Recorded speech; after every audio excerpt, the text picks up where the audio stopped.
2,2 milliards de personnes n'ont pas du tout accès à l'eau selon l'UNICEF en 2021. Et pourtant, l'accès à l'eau potable est un droit fondamental pour chaque personne. Le Mali s'est engagé à garantir un accès universel à l'eau et à l'assainissement à toute sa population d'ici 2030. Cependant, malgré les efforts, les progrès restent timides. 5 à 6 millions de personnes n'ont pas encore accès à l'eau potable, c'est ce qu'a indiqué la Direction nationale de l'hydraulique en prélude de la Journée mondiale de l'eau de cette année. Cela se confirme dans le village de Kanadjigila.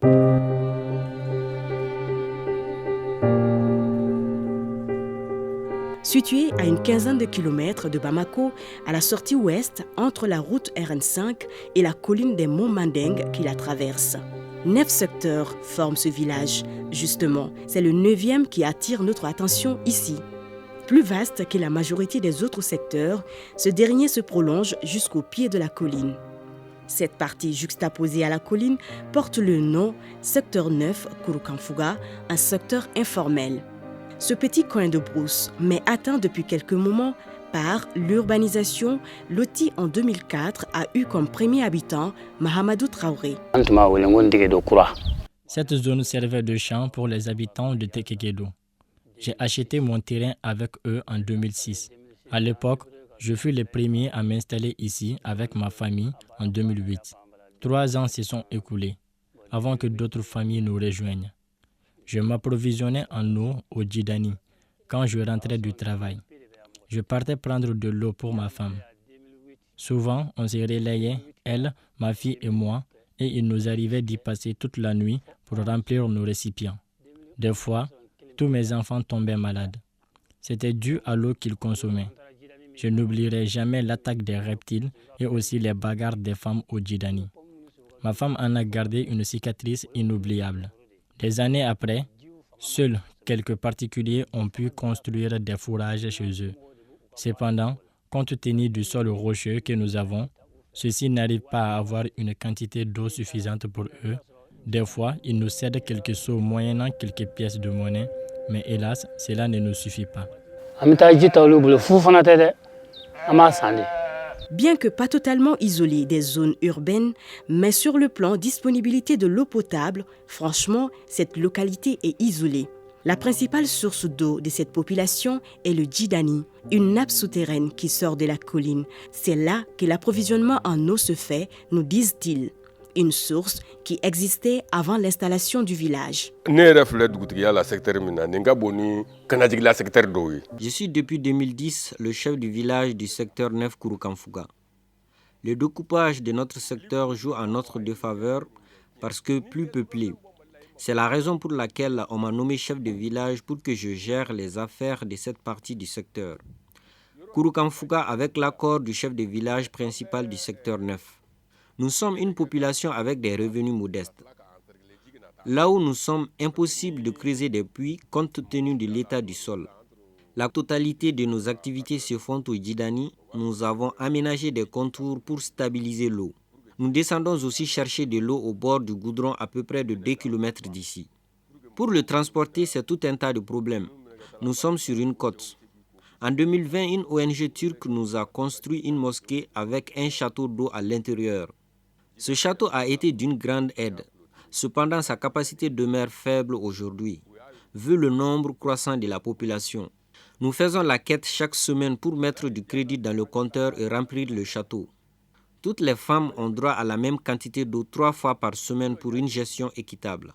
Quand cette eau finit avant le prochain ravitaillement, les femmes retournent au Djidani.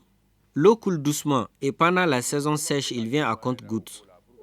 Nous sommes obligés de consommer cette eau si nous n'en avons pas une autre, car l'eau est la source de la vie.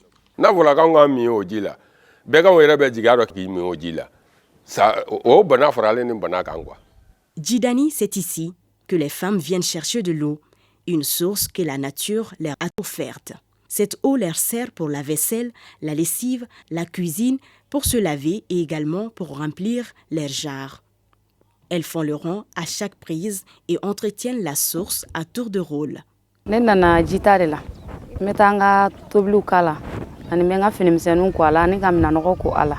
Je suis venue prendre de l'eau pour la cuisine et la vaisselle. Et quand c'est pour mon canari, j'y ajoute un peu d'eau de javel. Ça fait 10 ans que j'utilise cette eau. Nous faisons le rang à chaque fois. Il y a des jours où tu peux passer 1 heure pour remplir ton seau. Des fois, nous venons à 3 heures ou 4 heures du matin pour avoir de l'eau munie d'une torche. Certaines viennent accompagnées de leur mari ou de leur fils à 16 heures. Des bagarres se sont produites à plusieurs reprises à cause du rang. À chaque fois, nous trouvons des terrains d'entente pour le bien de toutes.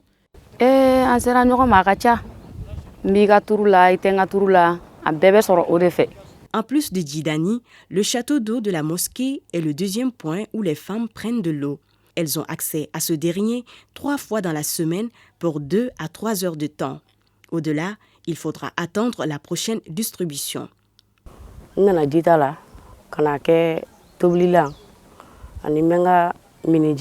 Aujourd'hui, nous avons accès à la pompe. Donc, je profite pour remplir les quelques bidons autorisés pour la cuisine et pour remplir mes jarres. Ces bidons ne tiendront pas jusqu'à la prochaine livraison. Donc, quand mon stock s'épuise, je pars au Djidani pour pouvoir tenir. Je suis commerçante.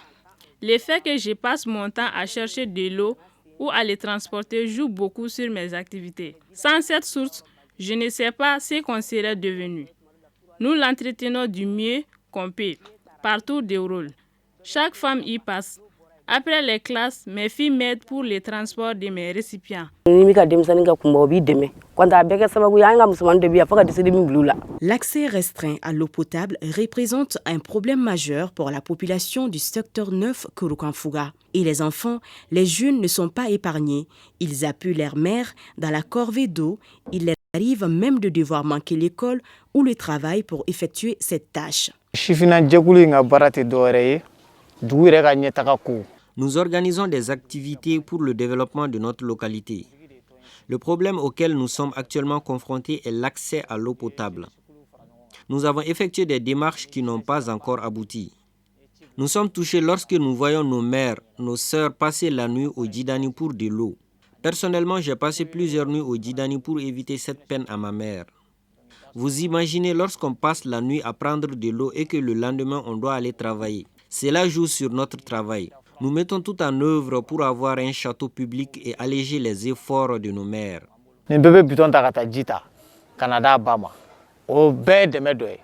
L'eau, l'assainissement et l'hygiène sont liés. Y avoir accès est un droit humain et des éléments essentiels au développement durable. Sans eau potable, point d'hygiène et d'assainissement. Les bonnes pratiques en matière d'hygiène sont pourtant la manière la plus simple et la plus efficace d'empêcher la propagation des maladies. Nous avons créé notre association en 2009 pour qu'ensemble nous puissions nous entraider. Pendant les événements, l'accès à l'eau est pire. Il faut des semaines à l'avance pour avoir de l'eau en quantité et pour cela, toutes les femmes se rendent au Djidani pour aider cette famille. Des fois même pour avoir de l'eau pour se laver et assainir sa maison est un problème. À cause du manque d'hygiène, nous sommes exposés aux maladies. Si on arrive à avoir ne serait-ce qu'un forage public, cela diminuerait cette précarité. Surtout nous les femmes qui supportons ce fardeau.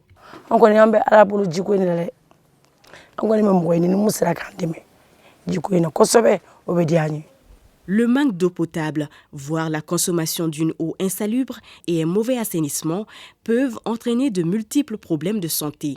L'OMS estime que 50% des cas de malnutrition infantile sont directement liés à la consommation d'eau impropre ainsi qu'à un manque d'accès à l'hygiène et à l'assainissement. Selon l'UNICEF, 361 000 enfants âgés de moins de 5 ans meurent chaque année de diarrhée due à la piètre qualité des installations sanitaires et de l'eau contaminée. L'eau potable est une eau que l'on peut boire ou utiliser à des fins domestiques et industrielles sans risque pour la santé.